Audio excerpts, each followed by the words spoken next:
خداوند دنیا و آخرت ما و شما را آباد کند. داملای عزیز، من در سین 63 قدم ماندم. سلامتیم خدا و شکر خوب است. 4 سال پیش دختر 24 سالم از دنیا گذشت. بعد این زنم عزا گرفته است. از بر من دور خواب میکند. مدت 3-4 سال شده است که ما زنده جدا. از نگاه اسلام احوال من و زنم در قیامت چی میشده باشد؟ یا که من میخواهم که با اون نزدیک باشم، اون میگریزد. نفرونه که قد پست دارد و میخواید قد بلند داشته باشد، یا اینکه فربه هستید و میخواید خراب شوید، یا اینکه خراب هستید و میخواید فربه شوید، یا اینکه زنهایی که از بیماری های زنانه اذیت میکشند، یا اینکه از دردهای معده، روده، گرده اذیت میکشند، به همه این شرکت شفافرما کمک میرساند. یا اینکه زنهایی که از مرشینه یا از داغ‌های سفید روی اذیت میکشند، به همه این شرکت شفافرما کمک میرساند. غیر از این شرکت شفافرما برای شما حجامه به پول را پیشنهاد مینماید. کسانی که در شهر مسکو قرار دارد، هم حجامه کند، هم داروهای خود را دسترس نماید. مرحمت. یعنی بعد 24 ساله دخترش از دنیا گذشتن، این زن عزا گرفته است. عزاش با مقصدی که یعنی دیگر با شوهرش همخوابگی نمیکند و در پهلوی شوهرش نمی ایستد. 3-4 سال شده است که این احوال در این مرد دچار شده است. باور کنین در مصیبت آدم باید صبر کننده باشد. خداوند در قرآن میگوید که و بشر الصابرین الذین اذا اصابتهم مصیبه قالوا ان لله و انا الیه راجعون. خداوند میگوید بشارت ده آن کسانی را که بالای اونها مصیبت می آید و اونها میگویند که ما از خدا هستیم و به سوی خدا بازگشت داریم. این دختر اگر 24 ساله از دنیا گذشته باشد، این باید عبرت برای مادرش باشد که روز از روزها مادرش هم از دنیا میگذرد و این احوالی که اون شوهر دوچار گردانیده است، با این احوال در نزد خدا چی جواب میگوید؟ حال من در قیامت میگوید چی میشود؟ حال تو در قیامت این است که در قیامت هم این زن از تو جدا هست. پیغمبر خدا گفتند که زنها را پیش شوهر میارند، میگویند آیا با این زن میخواهی که در همین جنت زندگی را دوام دهی؟ اگر زنی نیکوکار باشد، اگر زنی نیکبخت باشد، اگر زنی باشد که با قدر شوهر میرسیدگی باشد، این مرد. بسم الله الرحمن الرحیم. یاسین والقرآن الحکیم. صدق الله العظیم. چخیلی که میبینید تماشابینان عزیز، قرآن کریم یعنی کلام الله با زبان تاجیکی، زبان عربی را با کریلی یعنی با زبان تاجیکی نویساندگی‌اند و این چنین ترجمه با زبان تاجیکی دارد. شخصانی که میخواهم بار اول خواندن قرآن را شروع کنند، اگر از این گونه قرآن ها شروع کنید بسیار آسان خوان و آسان فهم است و این چنین برای پدران و مادران و نزدیکانتان بسیار هم یک تحفه بهترین است. اگر تحفه کردنی باشید از این گونه کلام الله یعنی از این گونه قرآن ها تحفه کنید، انشاءالله هم ثواب و هم بهترین تحفه می باشد. برای شخصانی که این گونه قرآن ها لازم است و رقم های روی اکران تماس بگیرید و هر کجایی که خواهید و شما روان میکنند. چی میگوید؟ البته میخواهم که در جنت هم همراه این زن باشم. و این زن میگوید از حورهای جنتی دیده با زینتش زیباگیش زیادتر میشده است. لیکن زنی که در دنیا مرد آزار میدهد، مرد غم و دقت میدهد، مثل این مادری که کرده است، اینها از این شوهر جدا هستند. راحت این شوهر دیگر در جنت نمیبینند. انشاءالله این سوالهای خیلی زیاد در باب زنها نزد من هست. از این خاطر من هم به یک خلاصه آمدم که در باب زنها یک صحبت مکمل انشاءالله برای شما میرسونم که همین زنها مردها را احترام کنند. البته سبب به احترامی مردها امروز به همه ما و شما معلوم است که زنها از امر معروف دور هستند. زنها سخن خدا را نمیشنوند. زنها از این صحبت‌های ما محروم هستند. برای همین است این مصیبت بالای تمام مردها آمده است که زنها نمیدانند که شوهر در اسلام چه قدر و چه قیمت دارد. السلام علیکم داملای شیرین سخن. التماس با همین سوال من جواب گویید. در خانه گربه داشتن ممکن است؟ ممکن است. اگر در خانه کسی که سگ پیغمبر خدا منع کردند، لیکن اگر در خانه که گربه باشد به گربه اجازت دادند.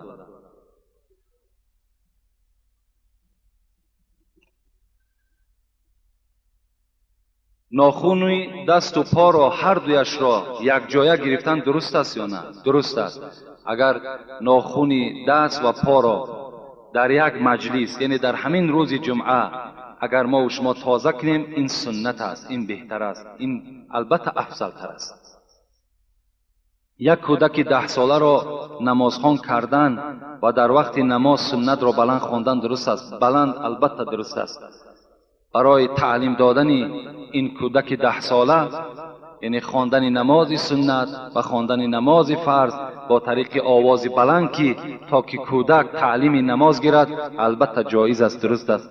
یگان ضرر و زیان و گناه ندارد. در وقت نماز فرض بعد از امام سلام دادن با طرف راست و چپ درست است. در نماز در دستت ساعت باشد درست است. درست است.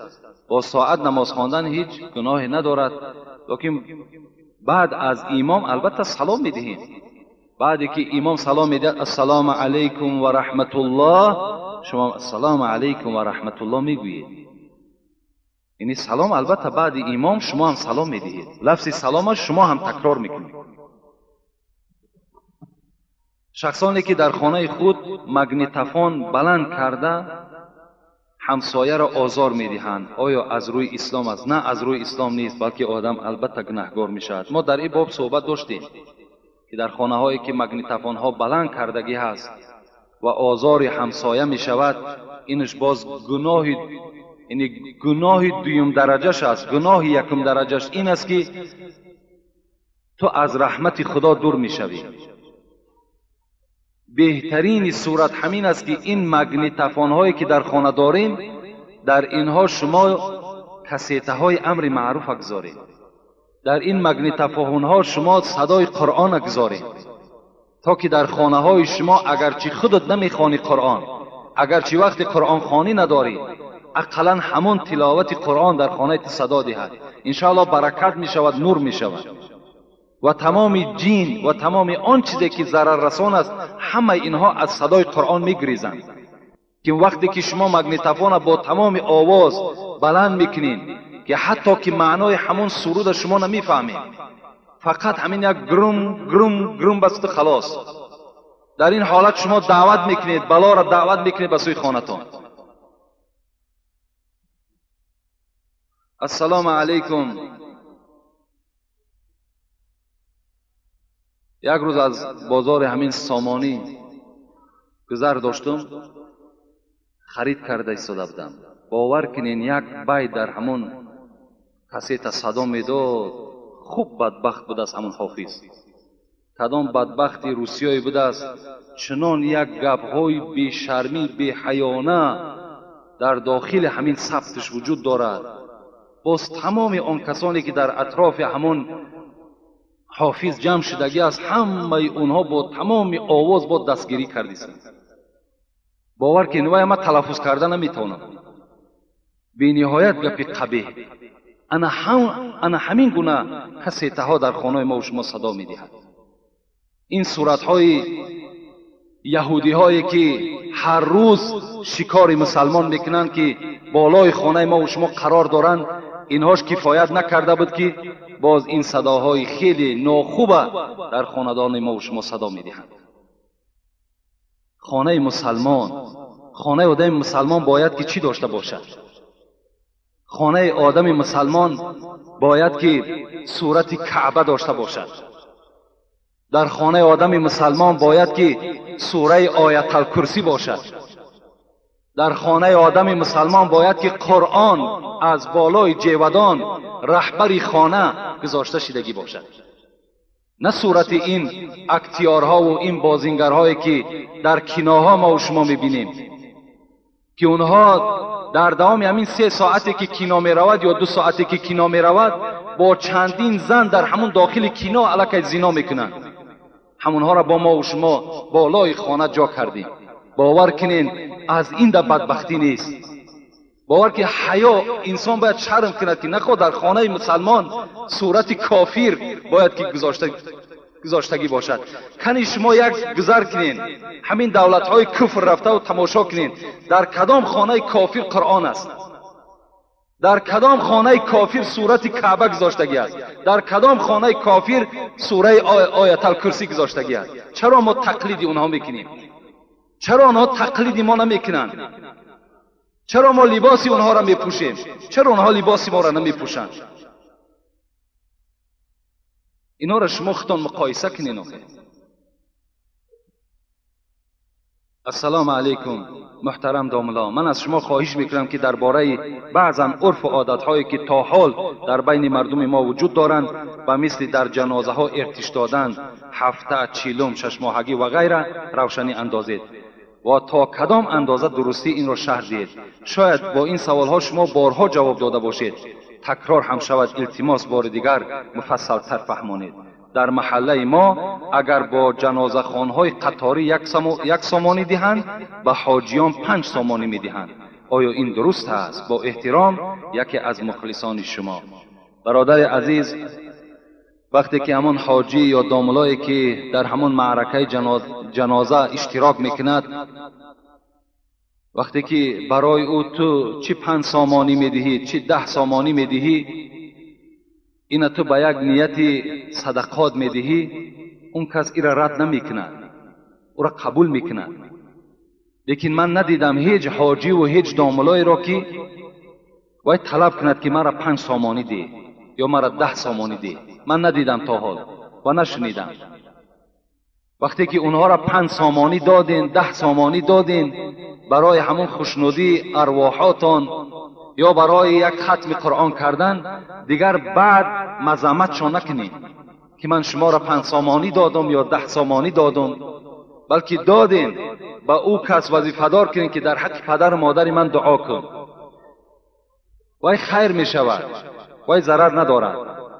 لیکن در باب 40 و 6 ماهگی و سال و هفته و امروز 20 روزگی هم برآمد است و 60 روزگی هم برآمد است و باز 2 سالگی قید میکنیم، 3 سالگی قید میکنیم، اینها برآمدن. اینها را باز من تکرار میکنم که اینها از اسلام نیستند.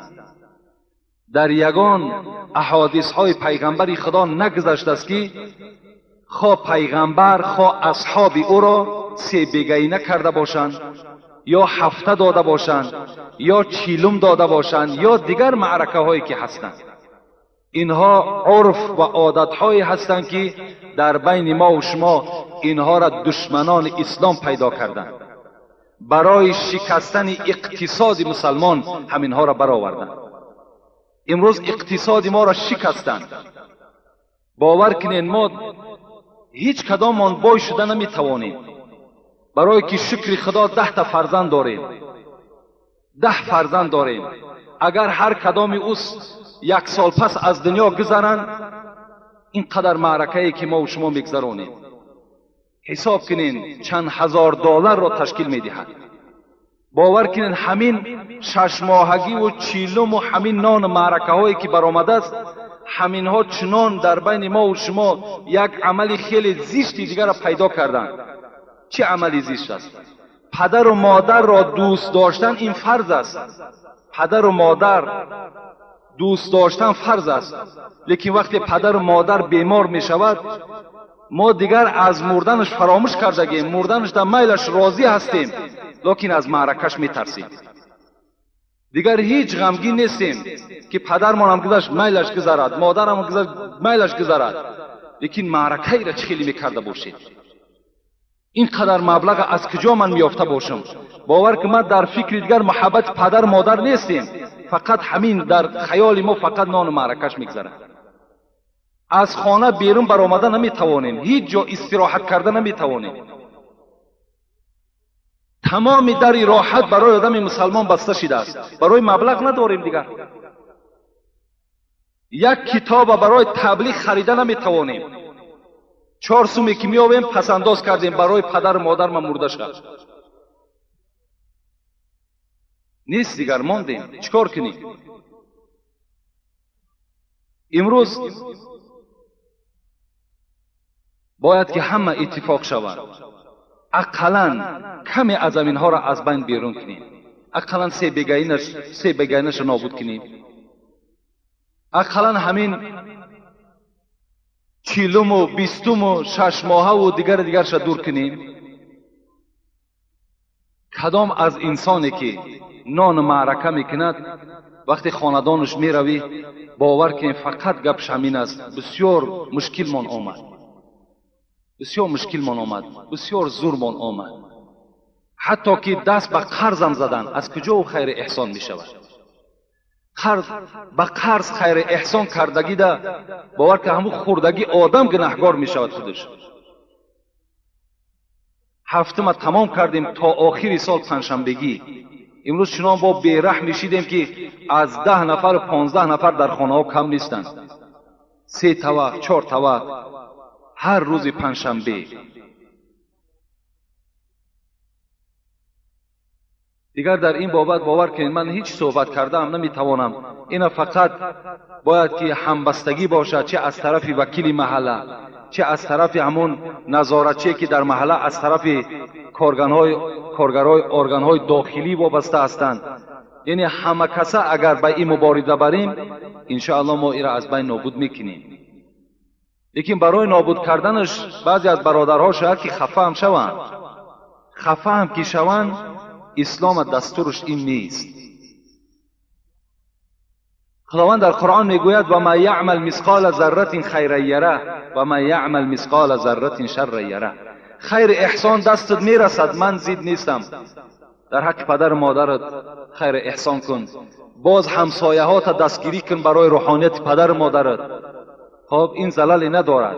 یعنی خیر احسان ما طبق عقیده که ما داریم به روحانیت پدر مادر میرسد.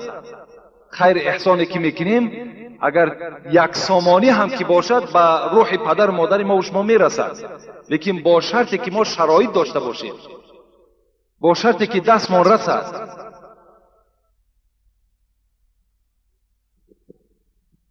خداوند میگوید که کدام شما از در دنیا اگر ذره با یک مقدار یک ذره عملی نیک داشته باشین در نزد من پاداش نیک داده میشوین، اگر ذره از بدی داشته باشین در نزد من پاداش بد و جزای بد منتظر شوید. یعنی کسی که در دنیا چیزی که میکند عاقبت حاصل شد در نزد خدا میدرود و میگیرد. بسم الله الرحمن الرحیم. درود و رحمت باد بر تو عالم شیرین زبان و شیرین گفتار. سوال ما با شما همین است که ما حالا جوان هستیم، لیکن یک خصلت داریم که اگر در محلمون معرکه توی عروسی برپا شود سر راه را گرفته از داماد یعنی از شاه بچه شهتاز گفته پول طلب میکنیم. آیا شهتاز در اسلام هست یا نه؟ برادرای اسلامی، جوانهایی که باور کنین شما مثل یک بهترین گل در داخل مسجد هستین. خوش به حال شما که در جوانی شما توبه کردین، در جوانی به سوی خدا رجوع کردین، در جوانی قدم های شما به سوی مسجد است. خوش به حال، خوش به حال همه شما جوان ها. لیکن عمل های هست که باز این کردارهای نیک شما را نابود میکنند. از آن جمله نمی شهتاز از اسلام نیست، این بلکه تله و تاراج کردن است. یعنی وقتی که همون داماد وقتی که با محله شما قدم میزند تا جایی که اون محله دا خرسندی باشد که از محله ما یک عروسی را یک دختری را میبرند، یعنی بروقتر میبرند تا که آینده اگر این دختر میایستاد شاید که فسادی این محله ما میشد. امروز خدا را شکر که این از محله ما با یک خرسندی البته گسیل شده ایستاده است. برای این باید که شما شکرانه کنید. یکی وقتی که مردمی که از طرف شه آمدگی هستند شما شهتاز طلب میکنین، این مثل که در راه یک کس میقپی و پول و مالش از جیبش کشیده میگیری و راضی نیست که به تو یگان چیزی دهد. تو مجبور میکنی تا اگر مرا 20 سوم ندی یا 40 سوم ندهی من راه را برای تو کشاده نمیکنم. این حرام است این پول برای شما. این تله و تاراج کردن یک غصب کردن است. برای همین به این هیچ وقت جوانها راه ندید.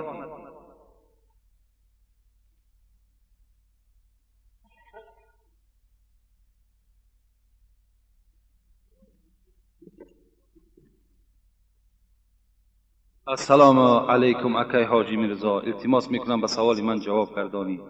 یک شخص با من گفت که در دنیا خوش روی ترین یوسف است، پسر حضرت یعقوب. التماس میکنم سوال را پر فهمانی. او با ما گفت 99% خوشرویی را حضرت یوسف دارد و یک حصه او را در تمام بنده های مؤمن خداوند تقسیم کرده است. حق است. حضرت یوسف به نهایت زیبا بودند، به نهایت حسن و جمال داشتند. رسول اکرم گفتند من در آسمان چهارم با یوسف رو پرو شدم شب معراج. چنان زینت داشتند، چنان زینت داشتند. وقتی که در اصحابش این حکایت کرد که هیچ وصفی او را کردن ناممکن است. حتی در قرآن هم قصه یوسف میگذرد که زنهای مصر وقتی که یوسف دیدن در پیش خود همون سبزواتی داشتن برای ریزه کردن، حسن یوسف چنان به اونها غلبه کرد که دستهای خود بریدن و درکدار نشدند.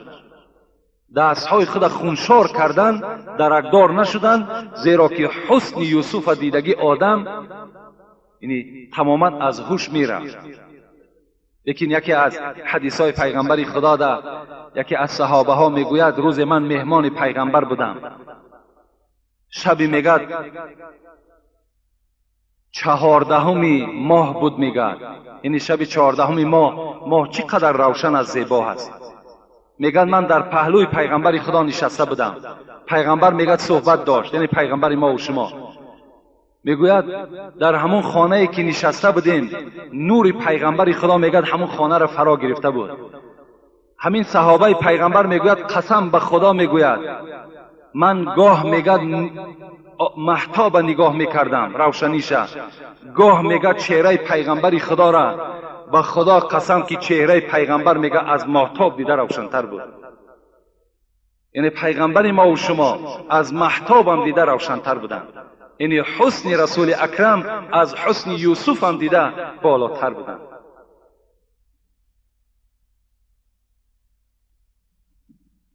السلام علیکم بابای حاجی میرزا جان، ما خواهش داریم از زبان شما شنویم جواب سوال را ساده کرده به ما فهمونید. مردکی که قاشش را میتراشد گناهکار میشود یا نه؟ این ابله از کسی قاش میتراشد؟ نخواه مرد قاش تراشد. مرد است. قاش تراشی، قاش چیندن چگونه ای که ما از حدیث پیغمبر خدا به شما رسانیده بودم که 4 طایفه را پیغمبر خدا لعنت کرده بود که یک تای همون که هست زنهایی که قاشهای خود باریک میکنند و کسانی که با این قاش باریک کردن با متخصصند، از حساب همین قاش چیندن اونها پول میگیرن، مال میگیرن. دیگرش زنهایی بودن که دندانهای خود باریک میکردن، دیگرش زنهایی بودن که چهره‌های خودشان در خال میگذاشتند، دیگرش زنهایی بودن که مویهای علمه میکردند. پیغمبر خدا گفت که اینها در حسن خدا دادگی تغییر در آوردن، تغییرات در آوردن. این قسم شیطان بود که قسم به عظمتی تو ای خداوند من در چهره این فرزند آدم تغییرات می درآورم. همین گمان شیطان حق برآمد. امروز زنها را تماشا کنین، قاشها باریک کردگی هستند، مویهای علمه دارند، خالها میگذارند، دندانهای باریک دارند. اینها را پیغمبر خدا لعنت کرد. اگر مبادای مردهایی که امروز اگر این استفاده کنند اینها هم در لعنت خداوند داخل می شوند. بسیار ابلهی هست، بسیار شرمندگی هست. شما باور کنین همون من بسیار اخبارات ها را نگاه میکنم، به اخبارات بسیار توجه زیاد دارم. وقتی مردمی اسپانیا را تماشا کنین یا مردمی ایتالیا را، در یک گوش مرد 3 گوشوار دارد، سه گوشوار، یا در لبهاشون نگینه ها سخت کردگی هستند، در بینی هم نگینه سخت کردگی هستند و دیگر تغییرات های همین مردها در آوردن. لیکن اونها از طایفه هستند که اونها را مردهای دیگر استفاده میکنن، اونها را مردهای دیگر استفاده میکنن. از این خاطر کدام جوانی که اگر گوشوار می اندازد یا چله طلا می اندازد یا گردنبند طلا می اندازد یا اینکه دیگر علامت هایی را که همان مردهای غربی